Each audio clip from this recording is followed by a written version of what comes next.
바쁘지만 지금 가장 중요한 이슈는 무엇인지 궁금한 우리 학우분들을 위해 준비했습니다. 하루가 다르게 쏟아지는 수많은 뉴스들을 하나씩 꺼내 소개하는 What's in my news? What's in my news에서는 지난 한 주간 가장 뜨거웠던 사회 이슈 딱 2개만 꺼내 밀도 있게 떠먹여 드립니다. 안녕하세요. 패널 홍혁재입니다. 고정 패널인 장경진 하고 나와주셨습니다. 안녕하세요. 네, 다시 인사드립니다. 안녕하세요. 네, 반갑습니다.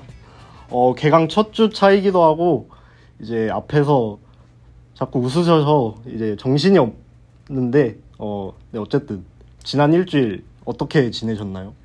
네, 우선 저는 바쁘게 보냈고 정신이 많이 없이 보냈어요.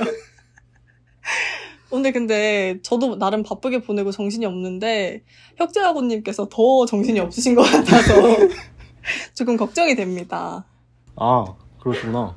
혁재님은 일주일 어떻게 보내셨나요? 저도 매우 바쁘게 지냈고요. 지금 제 심장이 두근두근 막 정신이 없습니다. 네. 네. 뭐 어쨌든 이렇게 간단히 근황 토크를 나눠봤고 이제 본격적으로 What's in my news 시작해보겠습니다. 오늘 꺼내 소개해드릴 뉴스 역시 2개입니다. 먼저 첫 번째 이슈, 학우 여러분들도 주의 깊게 보셨을 것 같은데요. 바로 홍범도 장군의 흉상 이전 논란입니다. 육군사관학교 충무관 앞에 설치된 홍범도 장군의 사인에 독립운동 열사 흉상을 이전한다는 발표에서 시작되었는데요. 장경진 학우 관련해서 이제 이슈를 정리 부탁드리겠습니다. 네, 우선 지난 8월 말에 육산에 설치되어 있는 홍범도 장군의 흉상을 육사 밖의 공간으로 이전하겠다는 계획이 밝혀지면서 논란이 일었습니다. 8월 25일 국회 상임위에서 이종섭 국방부 장관이 북한을 대상으로 전쟁 억제를 하고 전시에 이기기 위해 필요한 인력을 양성하는 곳에 공산주의 경력이 있는 사람이 있어야 하느냐는 문제가 제기됐다고 말하면서 논란이 공식화되었는데요. 우선 흉상 설치에서부터 한번 살펴보겠습니다.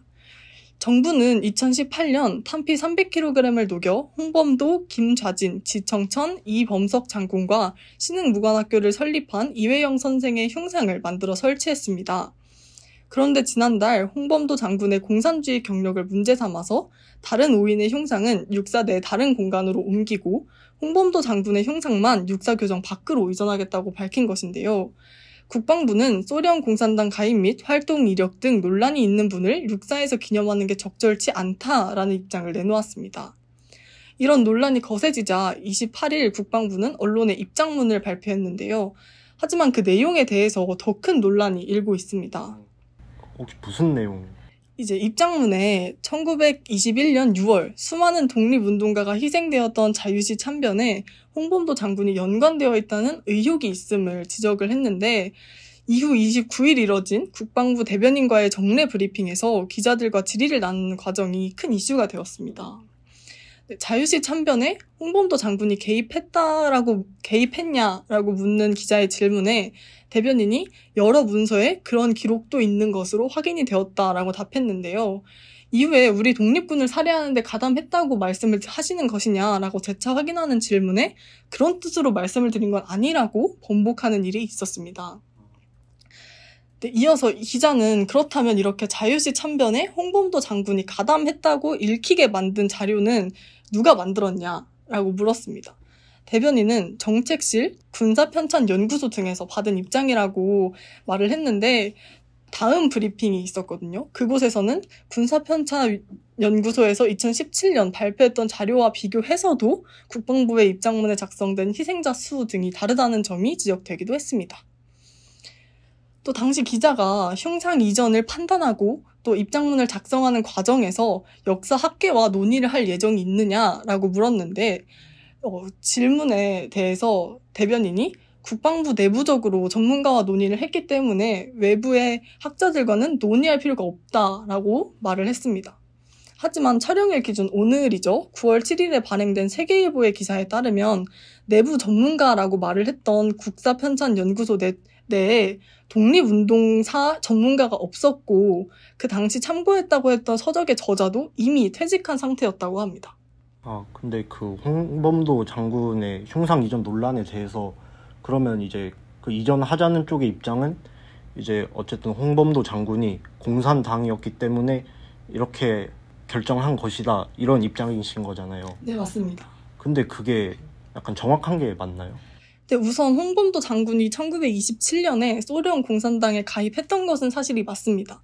그러나 당시 소련 공산당은 우선 레닌 체제였고요. 전쟁 당시 북한을 지원했던 어떤 스탈린의 공산당과는 큰 차이가 있습니다. 특히 홍범도 장군이 1943년에 사망을 하셨는데 그때는 해방도 전이었고 그 남북 전쟁과 관련해서 북한의 공산당과 그 당시의 공산당을 연관짓는 것은 사실 좀 말이 안 되는 그런 주장인 것이죠. 심지어 국방부의 공식 유튜브 채널인 국방TV에 약 5년 전쯤에 홍범도 장군이 공산주의라는 것은 오해라는 내용이 담긴 영상이 올라왔었습니다.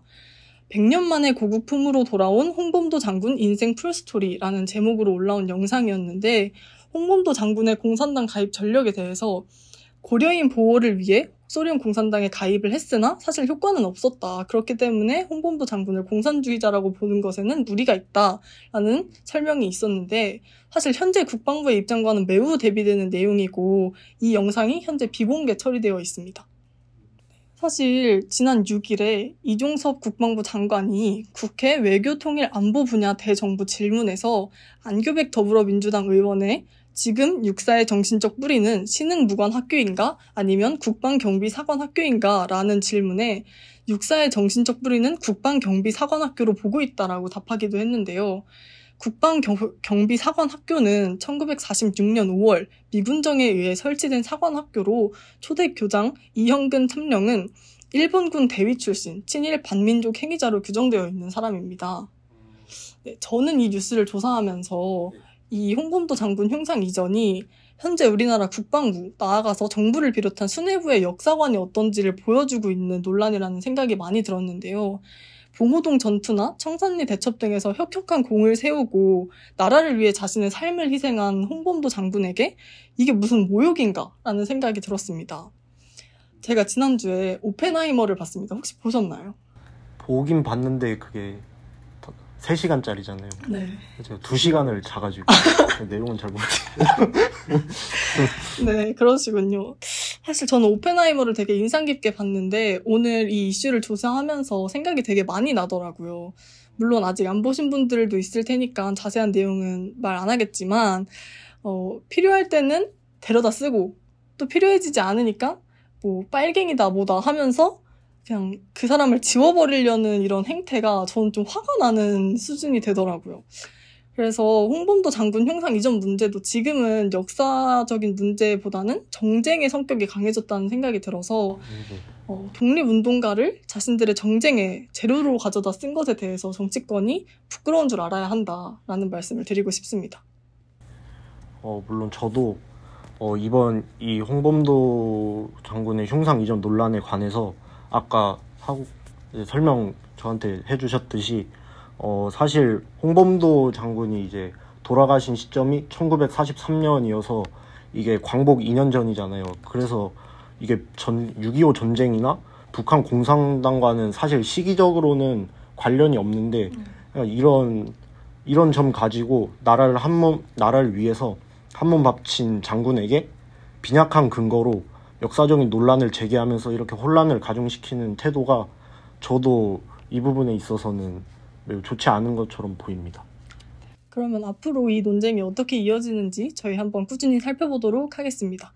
자, 이어서 다음 이슈도 저희 이야기해봐야겠죠? 홍혁재하고 혹시 준비해주신 이슈 무엇인지 소개해주실 수 있을까요? 네, 저는 2024년 예산 편성에 관해서 얘기를 드리려고 하는데 지난 8월 29일에 이제 기획재정부가 발표한 2024년 예산안이 나왔습니다. 여기서 내년도 정부의 이제 총 지출은 656조 9천억 원으로 이게 올해는 638조 7천억 원인데 이제 이거 비교해 보면 올해 대비 내년에는 지출이 2.8% 증가합니다. 이것은 2005년에 이제 재정 통계가 정비된 이후로 역대 최소 증가폭인데요. 그럼 약 20년 정도 만에 최소 증가폭이라는 건데 그렇게 된 데 이유가 있을까요? 뭐 여러 가지 이유가 있겠지만 사실 가장 큰 이유에는 이제 세수 펑크가 있습니다. 이제 세수 펑크가 뭐냐면 이제 정부가 예측한 이제 들어오는 세수보다 이제 실제로 엄청 빵꾸가 난 거죠. 더 적은 거죠, 들어온 돈이? 네, 맞습니다. 그래서 이게 어느 정도냐면 이제 올해 상반기에만 전년 대비 40조가 덜 거쳤습니다. 그래서 이게 왜 그러냐에도 여러 가지 이유가 있겠지만 이제 지난해 이제 기업 실적 악화에 따른 법인세 감소에 이제 부동산 시장 위축까지 겹쳐서 이게 세수 펑크 규모가 매우 커졌는데 이게 더 심각한 것은 이게 이제 끝나는 게 아니라 하반기에도 이게 지속될 거라고 전문가들이 예측을 하고 있어서 이게 올해만 세수 펑크 규모가 이제 60조 원 정도가 될 거라고 예측하는 사람들도 있습니다. 근데 그러면 이렇게 큰 규모의 세수 펑크라면 정부도 어떤 대책을 마련해야 할 것 같은데 어떤 대처를 하고 있을까요? 사실 세수 펑크를 해결하는 방법에는 여러 가지가 있는데 대표적으로 추경, 이제 예산을 추가로 이렇게 끌어오던가 아니면은 아예 예산을 쓰지 않는 불용, 혹은 이제 기금을 땡겨 쓰는 게 있는데 이게 기금을 조금 이해하기 쉽게 간단히 설명드리자면 우리로 이제 일반 가계로 따지면은 약간 예금이나 보험 같은 거예요. 그래서 우리가 이렇게 약간 꽁쳐둔 건데 이거를 우리 지금 여기서 다 쓰겠다 하는 거죠. 지금 현재만 세수 펑크가 40조인데 기금으로만 현재 20조 원 가량을 끌어오겠다고 지금 정부가 얘기를 했습니다. 지금까지 쌓아둔 돈을 20조 원을 빼서 쓰겠다. 네네. 그렇죠. 약간 이렇게 말해도 될까 싶지만 약간 정부의 현재 약간 이 금융에 관해서의 기조가 빚을 내지 않겠다는 말인데 그래서 추경을 이제 추경호 또 추경호 이제 경제부총리가 이제 추경을 하지 않겠다. 추경호지만 추경은 싫다. 네, 그 말을 여러 번 반복하면서 이제 절대 빚을 내지 않겠다는 입장을 확고히 하고 있으면서 이제 기금을 자꾸 이제 끌어오려고 하고 있네요. 네. 추경호 장관의 추경 비호 논리. 예, 맞습니다. 그러면 이제 이번 연도 예산에 대해서 한번 정리를 해주시면 좋을 것 같아요. 해주실 수 있을까요? 내년 예산안 편성에 관해서 정부는 이제 뭐 노인복지나 저출산 이런 곳에 관해서 많이 투자를 하겠다는 이제 기조를 세웠고, 하지만 논란이 된 게 이제 교육 부분에서 예산이 6.9% 감소하였고 특히나 R&D 부분에서 예산이 무려 16.6%나 감소했습니다. 이게 어느 정도냐면 3.4천억 원을 감소했다는 말인데요. 이게 R&D 삭감은 2016년 이후로 8년 만입니다. 그래서 이거에 관해서 과학기술 관련 단체들이 엄청난 지금 이제 막 연대 회의도 출범을 시키고 이렇게 강력하게 대응을 하고 있는데, 제가 말씀드리고 싶은 건 이제 어쨌든 재정 상황이 안 좋잖아요. 아까 세수 펑크도 40조나 되고 사실 R&D가 어쨌든 연구 비용이기 때문에 어쨌든 우리나라의 과학기술 발전에 이바지할 수 있는 그런 예산이잖아요. 그거를 삭감할 만큼 우리가 지금 재정 상황이 안 좋다는 의미이기도 한데, 근데 그런 거에 비해서 이제 보건이나 복지, 고용 쪽에는 증가시키고 이제 사회 간접 자본에도 예산안을 많이 이제 쓰고 있고, 이제 후쿠시마 오염수 그쪽에도 예산을 쓸 건데, 그 재정 상황이 안 좋음에도 불구하고 또 그렇게 이쪽에 대해서는 예산을 쓸 거임에도 불구하고 과연 그만큼 R&D에 관해 우리가 그렇게 외면할 수 있는 상황인가? 어쨌든 R&D가 이제 미래에 굉장히 중요한 거기 때문에. 근데 저도 이제 홍역자 학우의 말씀에 동의를 하는 게, 사실 나라의 힘을 기르기 위해서 저는 가장 중요한 게 연구와 교육에 대한 투자라고 생각을 하거든요.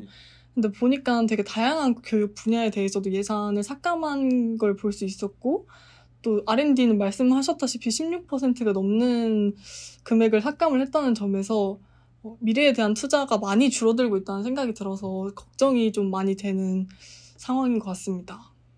좀 더 덧붙이자면 이제 현 정부가 출범할 때 과학기술이 중요하다고 외쳤고 과학 방역을 강조했으며 후쿠시마 오염수 방류를 향한 비판들에 과학을 내세우며 안전성을 주장했습니다. 하지만 정작 국가 과학기술의 발전과 연구자의 보호에 대해서는 너무 소홀한 게 아닐까라고 저는 생각을 하고 있습니다. 네, 그럼 이번 주 가장 핫했던 이슈 2개를 꺼내 소개해 보았는데요. 사실 처음에는 저희 되게 부족한 점이 많았는데 시간이 갈수록 좀 자연스러워지고 있는 것 같아서 굉장히 뿌듯합니다. 네, 하고 여러분들께도 유익한 시간이었기를 바라면서 앞으로도 계속 성장해 나갈 뉴텐 라디오 많은 관심 부탁드립니다. 감사합니다. 감사합니다.